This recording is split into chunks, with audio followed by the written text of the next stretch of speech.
தேவ நாமத்திற்கு மகிமை உண்டாவதாக. தேவ பிள்ளைகளே, இந்நாளிலே ஆபிரகாமை கர்த்தர் எவைகளை விட்டு பிரித்து ஆசீர்வதித்தார் என்று நாம் தியானிக்கப் போகிறோம். ஆதியாகமம் 22ஆம் அதிகாரம் 1ஆம் வசனத்தில் இந்த காரியங்கள் நடந்த பின்பு தேவன் ஆபிரகாமை சோதித்தார் என்று சொல்லப்படுகிறது. இந்த காரியம் நடந்த பின்பு எந்த காரியம் என்று நாம் பார்க்க போகிறோம். தேவ பிள்ளைகளே, ஆபிரகாமை எவைகளெல்லாம் விட்டு பிரித்து ஆசீர்வதித்தார் என்று சொன்னால், முதலாவதாக ஆதியாகமம் 12ஆம் அதிகாரம் 1ஆம் வசனத்தில் ஆபிரகாமை பார்த்து கர்த்தர் சொல்றார், உன் தேசம், ஜனம், இனம் இவைகளை விட்டு நான் காண்பிக்கும் தேசத்துக்கு புறப்பட்டு போ என்று கர்த்தர் சொல்லுகிறார். தேவ பிள்ளைகளே, விக்கிரக ஆராதனை கூட்டத்தை விட்டு ஆபிரகாமை பிரிக்கிறார். ஆதியாகமம் 45:10 நாம் வாசித்து பார்ப்போம்னா, குமாரத்தியே கேள், உன் செவியை சாய்த்து சிந்தித்துக்கொள், உன் ஜனத்தையும் உன் தகப்பன் வீட்டையும் மறந்துவிடு, அப்போது ராஜா உன் அழகில் பிரியப்படுவார் என்று சொல்லப்படுகிறது. தேவ பிள்ளைகளே, தேவனை சொந்த இரட்சகராக ஏற்றுக்கொண்ட பின்பு முந்தின பிதாக்களுடைய கிரியைகளை ஆண்டுடைய பிள்ளைங்க மறக்கணுங்க. முந்தின பிதாக்களுடைய கிரியைகள் பாவம், விக்கிரக ஆராதனை, அசுத்தம், காமம், இச்சை, விபச்சாரம் இவைகளை மறக்கும்போது கர்த்தர் நிச்சயமாக நம்மை ஆசீர்வதிப்பார். முதலாவது, ஆபிரகாமை தன் தேசம், இனம், மக்கள் விக்கிரக ஆராதனை விட்டு பிரிக்கிறத பார்க்கிறோம். இரண்டாவதாக லோத்துவை விட்டு பிரிக்கிறார். லோத்து இருமனம் உள்ளவராக காணப்பட்டார். லோத்து நீதிமான் தான், ஆனால் சோதம் குமார பட்டணத்தில் நம்மன குடியிருக்கிறார். தேவ பிள்ளைகளே, நீதிமானாக இருந்தாலும் இருமனம் உள்ளவர், இரு வாழ்க்கை உள்ளவராக காணப்பட்டார். நல்லா ஜெபிப்பாங்க, வேதம் வாசிப்பாங்க, கர்த்தருக்கு உண்மையாக இருப்பாங்க. ஆனால் அவர்கள் சினிமா மற்ற காரியங்களை தன்னை ஈடுபடுத்தி கொள்வாங்க. இதுதான் நீதிமானும் இருப்பாங்க.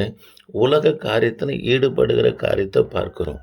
தேவ பிள்ளைகளே, 13ஆம் அதிகாரம் ஆதியாகமும் 14 15 வரைக்கும் வாசித்து பார்ப்போம்னா, லோத்துவை ஆபிரகாமை விட்டு பிரித்த பின்பு கர்த்தர் ஆபிரகாமை நோக்கி, உன் கண்களை நீ ஏறெடுத்து பார், நீ பார்க்கிற இந்த இடத்திலிருந்து வடக்கையும் தெற்கையும் கிழக்கையும் மேற்கையும் நோக்கி பார், நீர் பார்க்கிற இந்த பூமி முழுவதையும் உனக்கும் உன் சந்ததிக்கு என்றென்றைக்கு இருக்கும்படி கொடுத்து என்று சொல்லப்படுகிறது. தெய்வ பிள்ளைகளே, இருமனம் உள்ள வாழ்க்கை தேவ பிள்ளைகளை, அது மாத்திரம் இல்லை, ஆவிக்குரிய காரியங்களில் தான் கர்த்தருடைய பிள்ளைங்கள், அதாவது தனக்கு கொடுக்கப்பட்ட தரிசனம், ஆவிக்குரிய காரியம், ஜெபம், வேத வாசிப்பு இப்படி தான் போனமே தவிர கூட உலக பிரகாரமான காரியம் இருக்குமானா கர்த்தர் நிச்சயமாக நம்மை ஆசீர்வதிக்க மாட்டாருங்க.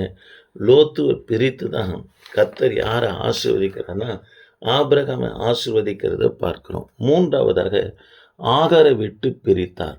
ஆகார் என்பது சுய சித்தங்க. ஆண்டுடைய பிள்ளைங்க சுய சித்தத்தின்படி நடக்கவே கூடாதுங்க. அப்போஸ்தலர் நடபடி புஸ்தகம் 9ஆம் அதிகாரத்தை நாம் வாசித்து பார்ப்போம்னா, பவுலை கர்த்தர் சந்தித்த உடனே முதல் சொன்ன வார்த்தையை, ஆண்டவரே நீங்கள் என்ன செய்ய சித்தமாக இருக்கிறேன் சொல்லும், அடியன் கேட்கிறேன் என்று சொல்கிறார். தேவ விருப்பத்தை செய்கிறவர்களாக காணப்பட வேண்டும். கெச்சமன தோட்டத்தில் கூட இயேசு கிறிஸ்து ஜெபம் பண்ணும்போது 22ஆம் அதிகாரம் 42 நான் வாசித்து பார்ப்போம்னா, என்னுடைய சித்தத்தின்படி அல்ல ஆண்டவரே, உம்முடைய சித்தத்தின்படி இந்த பாத்திரம் என்னை விட்டு நீங்க கூடுமானா நீங்கும்படி செய்யும் என்று ஆண்டுடைய சித்தத்திற்கு முழுவதுமாய் கிறிஸ்து அர்ப்பணிக்கிறத பார்க்கிறோம். ஆக தேவ பிள்ளைகளே, ஆண்டுடைய பிள்ளைகளுக்குள்ள எது இருக்கக்கூடாதுன்னா சுய சித்தம் இருக்கவே கூடாதுங்க. சுய சித்தம் தேவனை பிரியப்படுத்தாதுங்க. தேவ சித்தத்தின்படி நடக்கும்போது தான் கர்த்தர் நம்மையும் நம்முடைய ஊழியத்தையும் அங்கீகரிக்கிற தேவனாக இருக்கிறாருங்க. நாலாவது, இந்த காரியம் நடந்த பிற்பாடு கர்த்தர் ஆபிரகாமை எங்கே அனுப்புகிறார்னா மோரியா மலைக்கு அனுப்பி ஆபிரகாமுக்கு கர்த்தர் சொல்கிறார், ஆபிரகாம் கர்த்தரை பார்த்து சொல்கிறாரு, ஏகோவா ஈரே, கர்த்தருடைய சமூகத்தில் எல்லாம் பார்த்து கொள்ளப்படும் என்று ஆண்டவரை பார்த்து சொல்லுகிறத பார்க்கிறோம். ஆக எனக்கு அன்பான கர்த்தருடைய பிள்ளைகளை, ஆண்டவர் நம்மை எவைகளை விட்டு பிரிக்க சொல்லுகிறாரோ அவைகளை விட்டு நாம் பிரிந்து வரும்போது நமக்காக நம் தேவனாகி கர்த்தர் எல்லாவற்றையும் பார்த்து கொள்வார். இந்த வார்த்தை கேட்கிற உங்கள் யாவரையும் என் தேவனாகிய கர்த்தர் ஆஸ்வதிப்பாராக. ஆமேன். Praise the Lord.